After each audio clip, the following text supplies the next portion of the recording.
Welcome back. അപ്പോൾ ഇന്നത്തെ video വന്നിട്ട് നമ്മുടെ മാത്സ് മോഡൽ എക്സാമിൻ്റെ ഒരു റിവ്യൂ വീഡിയോ ആണ്. അപ്പോൾ ഇന്നലത്തെ ഫിസിക്സ് എക്സാം വെച്ച് നോക്കുമ്പോൾ കമ്പാരിറ്റീവ്ലി ഇന്നലെ മാത്സ് കുറച്ച് വർക്കൗട്ടൊക്കെ ചെയ്തിട്ട് പഠിച്ചിട്ടുണ്ടായിരുന്നു. അപ്പോൾ അതുകൊണ്ട് കുറച്ച് സിമ്പിളായിട്ട് തന്നെയായിരുന്നു തോന്നിയിട്ടുണ്ടായിരുന്നത്.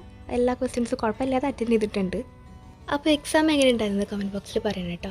അപ്പോൾ ഫസ്റ്റത്തേൽ ഡൊമെയിൻ റേഞ്ച് ചെയ്തിട്ടുണ്ട്, പിന്നെ ഈക്വലൻസ് ആണോ അല്ലേ എന്നൊക്കെ ഉണ്ട്. അപ്പോൾ അത് സിമെട്രിക് അല്ലാത്തതുകൊണ്ട് ഈക്വലൻസ് അല്ലല്ലോ. പിന്നെ തേർഡ് ക്വസ്റ്റ്യനിൽ മെട്രിക്സിൻ്റെ ഓർഡർ 7/1 അല്ലേ.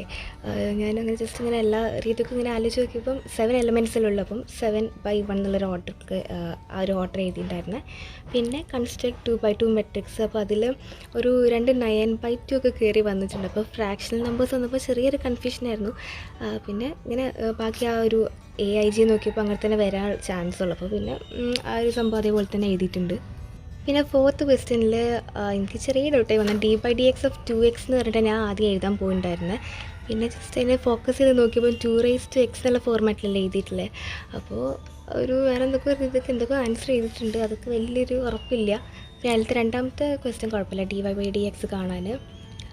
പിന്നെ ഫിഫ്ത്തിൽ ആബ്സലൂട്ട് മാക്സിമം ആബ്സലൂട്ട് മിനിമം അതൊക്കെ ഡെറിവേറ്റീവത്തെ ചാപ്റ്ററത്തെ ഉള്ളു. അപ്പോൾ അതൊക്കെ ഇന്നലെ ചെയ്ത് പഠിച്ചുകൊണ്ട് മര്യാദക്ക് ആൻസർ ചെയ്തിട്ടുണ്ട്. പിന്നെ പ്രൊജക്ഷൻ അതും ചെയ്തിട്ടുണ്ട്, ആ ഇക്വേഷൻ ഡയറക്റ്റായിട്ട് ചെയ്യുന്ന ക്വസ്റ്റ്യൻ ആണല്ലോ. പിന്നെ 8th പ്രോബബിലിറ്റി, അതും ആ ഒരു A given B എന്നുള്ള ഒരു ഇക്വേഷൻ വെച്ചിട്ട് ഡയറക്റ്റ് ചെയ്യുന്ന ക്വസ്റ്റ്യൻ ആയിരുന്നു. പിന്നെ 9th ക്വസ്റ്റ്യന് ഞാൻ എഴുതിയിട്ടില്ല, പക്ഷേ ചെറിയ ഡൗട്ട് ഉണ്ടായിരുന്നു. കാരണം ഇൻജെക്റ്റീവ് എന്ന് പറയുമ്പോൾ ഇൻവേഴ്സ്, അതായത് ഇൻവേർട്ടബിൾ എന്നുള്ള സംഭവം പഠിച്ചിട്ടുണ്ട്. അപ്പോൾ ഇനി അതാണോ അതല്ലേ എന്നുള്ള ഒരു കൺഫ്യൂഷൻ ആയതുകൊണ്ട് എനിക്ക് ആ സംഭവം എന്താ ഒരു ഏരിയ അറിയാത്തതുകൊണ്ട് ഞാൻ ആ ഒരു ക്വസ്റ്റ്യൻ അറ്റൻഡ് ചെയ്യാൻ പോയിട്ടില്ലായിരുന്നു. പിന്നെ 10th symmetric and skew symmetric, അപ്പോൾ അതൊക്കെ ജസ്റ്റ് നമുക്ക് ചെയ്യുമ്പോൾ തന്നെ കറക്റ്റ് ആൻസർ കിട്ടുമല്ലോ. അപ്പം അതൊക്കെ ചെയ്ത് ആൻസർ കിട്ടുമ്പോൾ ഒരു പ്രത്യേക സമാധാനം, കാരണം ആൻസർ ശരിയായി അവിടെ അപ്പോൾ തന്നെ ഒരു 4 മാർക്ക് കിട്ടുന്നത് ഉറപ്പിക്കാമല്ലോ. പിന്നെ 11th log xൻ്റെ ഇൻക്രീസിങ് ഫംഗ്ഷൻ അല്ലേ, ഞാൻ അങ്ങനെ ജസ്റ്റ് എല്ലാ ലോജിക്ക് വെച്ച് നോക്കി ഇതാക്കിയപ്പോൾ എനിക്ക് അങ്ങനെ തോന്നിയിട്ടുണ്ടായിരുന്നു. പിന്നെ അതിലത്തെ രണ്ടാമത്തെ ക്വസ്റ്റ്യന് dA/dt ചെയ്യുന്ന ഇക്വേഷൻ വെച്ചിട്ട് ചെയ്യാനുള്ള ക്വസ്റ്റ്യന്. പിന്നെ 12th ആപ്ലിക്കേഷൻ ഓഫ് ഇൻറ്റഗ്രൽസ്, അത് കുഴപ്പമില്ലാതെ പഠിച്ചുകൊണ്ട് സർക്കിളും എലിപ്സ് വരുന്നല്ലോ, അപ്പോൾ അത് കുഴപ്പമില്ലാതെ ചെയ്തിട്ടുണ്ട്.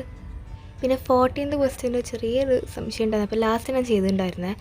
അപ്പോൾ ആ ഒരു ഇക്വേഷൻ വെച്ച് ഒക്കെ ചെയ്ത്, പക്ഷേ ആ ഒരു ക്രോസ് പ്രൊഡക്റ്റ് എടുത്തിട്ട് പിന്നുള്ള ഡോട്ട് പ്രൊഡക്റ്റ് കയറുമ്പോൾ എന്തൊക്കെ മിസ്റ്റേക്ക് ഞാൻ വരുത്തി വെച്ചിട്ടുണ്ട്. അപ്പം അതുകൊണ്ട് അത് ലാസ്റ്റാണ് എഴുതി. അപ്പം ബാക്കിയുള്ള പ്രൊസീജിയറൊക്കെ എഴുതിയിട്ട് ഫൈനൽ ആൻസറോടെ ബാക്കി ഞാൻ സ്പേസ് ഇട്ട്, കാരണം ചെറിയ ഡൗട്ട് ഉണ്ടായിരുന്നു. പിന്നെ 15th ബേയസ് തിയറം കുഴപ്പമില്ലായിരുന്നു.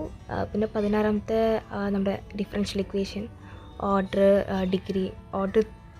3, പിന്നെ ഡിഗ്രീസ് 2, പിന്നെ അതിലത്തെ ജനറൽ സൊല്യൂഷൻ മറ്റേ വേരിയബിൾ സെപ്പറബിൾ ആയിരുന്നു, പെട്ടെന്ന് ആൻസർ കിട്ടുന്നുണ്ടാവും. പിന്നെ 17th ക്വസ്റ്റ്യന് ഞാൻ ഈ +2 എക്സാമിൽ ആദ്യമായിട്ടാണ് ഈ ഒരു ആൻസർ ഈ സിസ്റ്റം ഓഫ് ഇക്വേഷൻ മര്യാദക്ക് ചെയ്യണം. കാരണം ഇതുവരെ ഞാൻ പല മിസ്റ്റേക്ക് വരുത്തിയിട്ട് അതിലെ മാർക്ക് കിട്ടലേ ഇല്ലായിരുന്നു. അപ്പോൾ ചെയ്ത് പഠിച്ചുകൊണ്ട് കുഴപ്പമില്ലാതെ ചെയ്ത്. പിന്നെ ലാസ്റ്റ് സെക്ഷനിൽ 18th ക്വസ്റ്റ്യനിൽ സബ് ക്വസ്റ്റ്യൻ്റെ ആൻസർ എനിക്ക് അറിയില്ലായിരുന്നു, ബാക്കി 2 അറിയാം. അപ്പം അതുകൊണ്ട് ആ ഒരു ക്വസ്റ്റ്യൻ അറ്റൻഡ് ചെയ്തില്ല, അതിൻ്റെ പകരം ഇൻ്റഗ്രൽസ് ചെയ്തിട്ടുണ്ടായിരുന്നത്. അപ്പോൾ ഇൻ്റഗ്രൽസിലെ 3 ഞാൻ വർക്കൗട്ട് ചെയ്തിരുന്ന അതേ ക്വസ്റ്റ്യൻ തന്നെയാണ് ഉള്ളത്. അപ്പം അതൊക്കെ സമാധാനം, ചെയ്ത ക്വസ്റ്റ്യൻ അതേപോലെ വരുമ്പം അപ്പോൾ അത് 3 അറ്റൻഡ് ചെയ്തിട്ടുണ്ട്. പിന്നെ LPP കുഴപ്പമില്ലല്ലോ. അപ്പം എക്സാം കുഴപ്പമില്ലാതെ നല്ല രീതിക്ക് തന്നെ അറ്റൻഡ് ചെയ്തിട്ടുണ്ട്. അപ്പോൾ ഇന്നലെ കുറച്ച് കഷ്ടപ്പെട്ടുകൊണ്ട് ഇന്ന് കുഴപ്പമില്ലാതെ എക്സാം എഴുതാൻ പറ്റിയിട്ടുണ്ട്. അപ്പോൾ അതായത് ഈ മാത്സ് മോഡൽ എഴുതിയതിൻ്റെ ശേഷമാണ് ഒരു കോൺഫിഡൻസ് കിട്ടിയത്, കാരണം മാത്സിലേക്ക് മാർക്ക് മേടിക്കാൻ പറ്റുമെന്ന്. കാരണം ഇതുവരെ ക്രിസ്മസ് എക്സാം ഞാൻ കൊള്ളാക്കി, ഓണം കൊള്ളാക്കി. അപ്പോൾ ആകൊരു ടെൻഷൻ, മാത്സൊക്കെ മാർക്ക് മേടിക്കാൻ പറ്റുമോ, പഠിക്കാൻ പറ്റുമെന്നൊക്കെ. പക്ഷേ ഇന്ന് ഈ ഒരു എക്സാം അറ്റൻഡ് ചെയ്യുന്നൊരു സമാധാനം. അപ്പോൾ അതേപോലെ കുറച്ചുകൂടെ എഫേർട്ട് എടുത്ത് കുറേ ക്വസ്റ്റ്യൻസ് വർക്കൗട്ട് ചെയ്താൽ പബ്ലിക്കിന് ഫുൾ മാർക്ക് ഏകദേശം മേടിക്കാൻ പറ്റും. അപ്പോൾ ഇതൊക്കെ ഇന്നലെ രാത്രി വർക്കൗട്ട് ചെയ്ത ക്വസ്റ്റ്യൻസ് ആയിരുന്നു. ഏകദേശം എല്ലാ ചാപ്റ്ററും കുറച്ചൊക്കെ ചെയ്ത് നോക്കി. അപ്പോൾ ഞാൻ നല്ല സൈലത്തിൽ ലൈവിൽ ഈ ലാസ്റ്റത്തെ 60 ക്വസ്റ്റ്യൻസ് ഒക്കെ ഉണ്ടാവുമല്ലോ, അപ്പോൾ അതൊക്കെ കണ്ടിട്ട് തന്നെ കുറച്ച് അതിൽ പറഞ്ഞ കുറേ ക്വസ്റ്റ്യൻസ് അതിൽ അതേ വാല്യൂള്ള ക്വസ്റ്റ്യൻസൊക്കെ വന്നിട്ടുണ്ട്. അപ്പോൾ ഒരു സമാധാനം, ഇന്നലെ അങ്ങനെ പഠിച്ചുകൊണ്ട് കാര്യത്തിലായി. അപ്പോൾ നിങ്ങൾ അതെങ്ങനെ ഉണ്ടായിരുന്നു, എക്സാം എങ്ങനെ ഉണ്ടായിരുന്നു കമൻറ്റ് ചെയ്യുക. അപ്പോൾ ഇത്രയേ ഉള്ളൂ. Thank you.